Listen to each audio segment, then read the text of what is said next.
તો તારીખ હતી 31 માર્ચ 1889. આ દિવસે દુનિયાના સૌથી આઇકોનિક સ્ટ્રક્ચર્સમાંથી એકનો જન્મ થયો. પણ એક મિનિટ, શું તમને ખબર છે કે આ ટાવર ક્યારે કાયમી રહે એ માટે બનાવવામાં જ નહોતો આવ્યો? હા, તો ચાલો આજે આપણે એફિલ ટાવરની આ અદ્ભુત વાર્તાને જાણીએ. ચાલો આ વાતને થોડી ઊંડાણથી સમજીએ.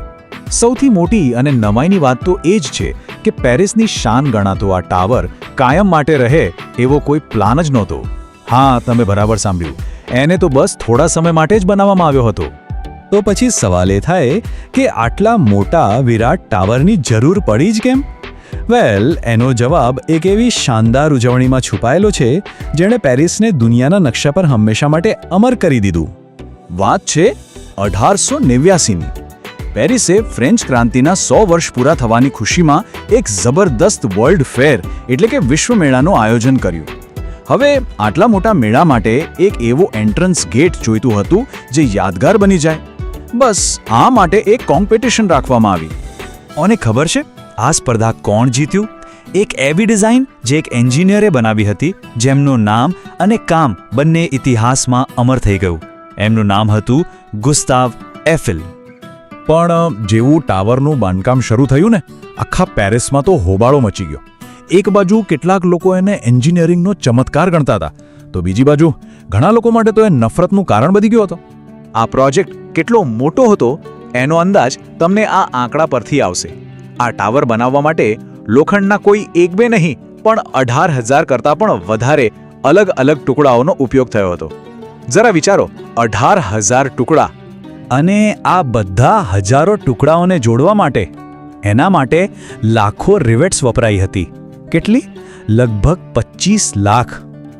એ જમાનામાં આ એન્જિનિયરિંગની એક એવી સિદ્ધિ હતી જેની કોઈ કલ્પના પણ ન કરી શકે.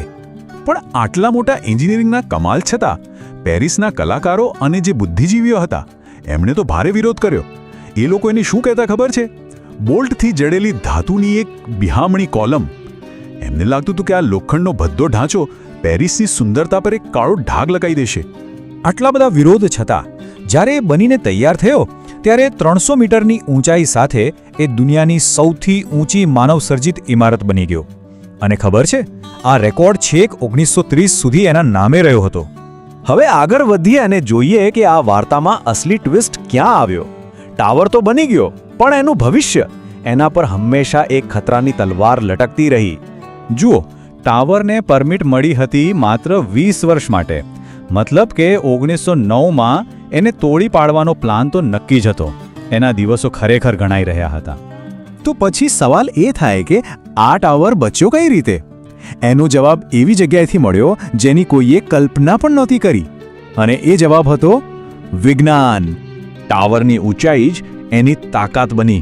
એ એક પાવરફુલ રેડિયો એન્ટેના તરીકે કામ કરવા લાગ્યો.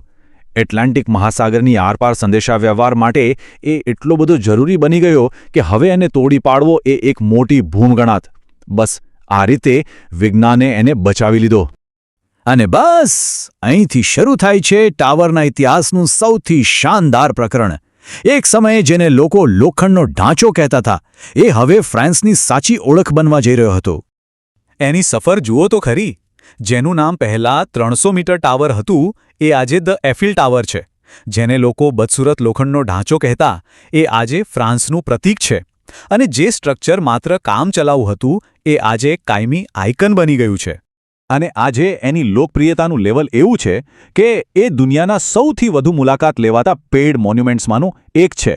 દર વર્ષે લાખો ને લાખો લોકો માત્ર એને જોવા માટે જ પેરિસ પહોંચે છે. એટલે કે આજે એફિલ ટાવર માત્ર એક ટાવર નથી, એ તો ફ્રાન્સ, એની સંસ્કૃતિ અને એના ગૌરવનું એક જીવંત પ્રતીક છે. આખી વાર્તા સાંભળીને એક વિચાર આવે છે ને કે આજે પણ એવી કોઈ કમાલની રચનાઓ હશે જેને અત્યારે આપણે કદાચ નકારી રહ્યા હોઈએ. કદાચ અમુક વસ્તુઓની સાચી કિંમત સમય જ પારખી શકે છે.